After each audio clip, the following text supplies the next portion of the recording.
Takim legjendash, Brad Pitt dhe Tom Cruise ribashkohen pas 24 vitesh. Do ta bënim një film bashk, por me një kusht.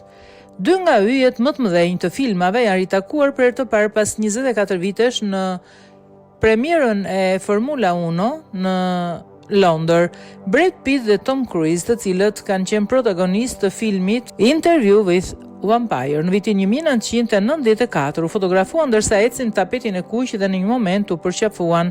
Në disa foto të tjera, dyshja shihet duke qeshur dhe biseduar gjatë eventit. Cruise erdhi pa shoqëruar, ndërsa Pitt ishte me të dashurën e tij, Ines de Ramon. Hera e fundit kur Cruise dhe Pitt u pam bashk ishte viti 2001 në eventin e bamirësisë për viktimat e 11 shtatorit, një omazh për heronjt në Los Angeles, dhe në fotot e asaj kohe ata shihen duke u përqafuar. Së fundmi Pitt tha se do të ishte i gatshëm të bashkëpunonte me Cruise në ekran, por me një kusht. Nuk dua të varem nga avionët dhe këto gjëra si këto, ka thënë ai për News, duke u referuar akrobacive të Cruise. Kur të bëj diçka që është në tokë, atëherë po, tha me humor, ndërsa Cruise lavdëroi aftësitë e Pitt në timon, të cilat i kishte zbuluar gjatë xhirimeve të filmit klasik të viteve 90. Është bukur ta shohësh Brett në timon, është shumë i mirë, është shofer shumë i mirë, më besoni, kam garuar me të.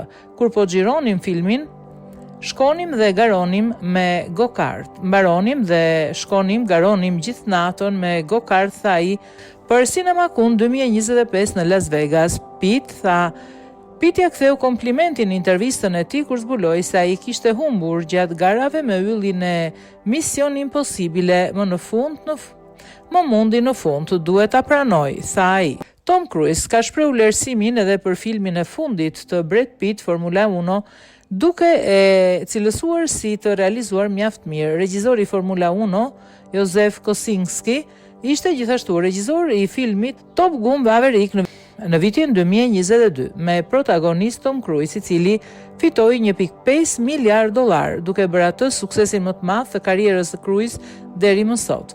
Nga ana tjetër, nuk ka munguar as krahasimet mes dy aktorëve. Graham Kelly, menaxheri i automjeteve në Formula 1, ishte më pak i drejt për drejt në lidhje me atë që do të kishte ndodhur nëse Cruise do të kishte luajtur në film në vend të Pitt. Do të kishim debate. Tom e çon deri në limit skenën, pra me të vërtet deri në limit. Kjo më frikson, tha ai. Ndërsa Brett dëgjon dhe i di aftësitë e tij, ndaj mendoj se ai ndonjëherë thot, po, nuk do ta bëj këtë skenë.